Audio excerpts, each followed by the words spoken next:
എല്ലാവർക്കും news first മലയാളത്തിന്റെ പുതിയൊരു വീഡിയോയിലേക്ക് സ്വാഗതം. ക്രിക്കറ്റ് വാർത്തകൾ ആദ്യമേ അറിയാൻ ഈ ചാനൽ മറക്കാതെ സബ്സ്ക്രൈബ് ചെയ്യുക. ഇന്ന് പുറത്തുവന്ന 3 ക്രിക്കറ്റ് അപ്ഡേറ്റ്സ് ആണ് നമ്മൾ ഇന്നത്തെ വീഡിയോയിൽ നോക്കാൻ പോകുന്നത്. ആദ്യത്തെ അപ്ഡേറ്റ് ഇന്ത്യ-ഇംഗ്ലണ്ട് ടെസ്റ്റ് പരമ്പരയുമായി ബന്ധപ്പെട്ടതാണ്. നാളെയാണ് ഇന്ത്യ-ഇംഗ്ലണ്ട് ടെസ്റ്റ് പരമ്പരയ്ക്ക് തുടക്കം കുറിക്കുന്നത്. നാളെ രാവിലെ 9 മണി മുതൽ ഹൈദരാബാദിൽ വച്ചിട്ടാണ് ഈ ഒരു മത്സരം നടക്കുന്നത്. ഇപ്പോഴിതാ ഇംഗ്ലണ്ട് നാളത്തെ മത്സരത്തിനു വേണ്ടിയുള്ള അവരുടെ പ്ലേയിംഗ് 11 പ്രഖ്യാപിച്ചിരിക്കുകയാണ്. മികച്ച ഒരു താരനിരയോടെ തന്നെയാണ് ഇംഗ്ലണ്ട് ഇന്ത്യക്കെതിരെ ഇറങ്ങാൻ പോകുന്നത്. ബെൻ സ്റ്റോക്സ് നയിക്കുന്ന ഇംഗ്ലീഷ് ടീമിനെ നമുക്ക് ഒന്ന് നോക്കാം.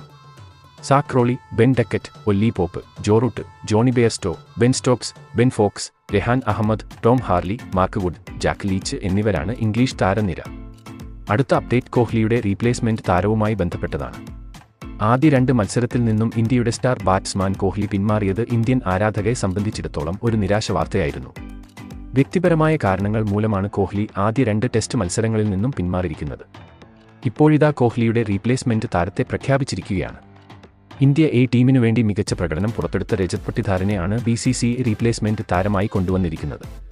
രഹാന, പൂജാരെ തുടങ്ങിയ താരങ്ങളെ പുറത്തിരുത്തിയാണ് പട്ടിദാർ ഇന്ത്യൻ ടീമിൽ ഇടം പിടിച്ചത്.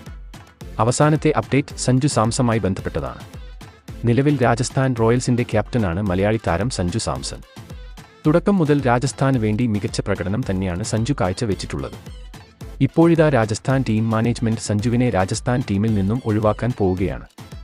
ഈ വരുന്ന IPL സീസണിലും രാജസ്ഥാൻ റോയൽസ് ഫ്ലോപ്പ് ആയാൽ സഞ്ജുവിനെ രാജസ്ഥാൻ ടീം ഒഴിവാക്കിയേക്കും എന്നാണ് പുറത്തുവരുന്ന റിപ്പോർട്ട്. ക്യാപ്റ്റൻ എന്ന നിലയിൽ സഞ്ജു രാജസ്ഥാനിൽ ഫ്ലോപ്പ് ആണ്. അതുകൊണ്ട് തന്നെ ഈ സീസണിലും സഞ്ജുവിന്റെ കീഴിൽ രാജസ്ഥാൻ കപ്പ് നേടാൻ സാധിച്ചില്ലെങ്കിൽ സഞ്ജു പുറത്താകും എന്ന് ഉറപ്പാണ്. അടുത്ത വർഷം മെഗാ ഓപ്ഷൻ ആണ് നടക്കുന്നത്. അതുകൊണ്ട് തന്നെ സഞ്ജു ഉൾപ്പെടെ വമ്പൻ താരങ്ങൾ രാജസ്ഥാനിൽ നിന്നും പുറത്താകും. അപ്പോൾ ഇതുപോലത്തെ ക്രിക്കറ്റ് വാർത്തകൾക്കായി ഈ ചാനൽ മറക്കാതെ സബ്സ്ക്രൈബ് ചെയ്യുക.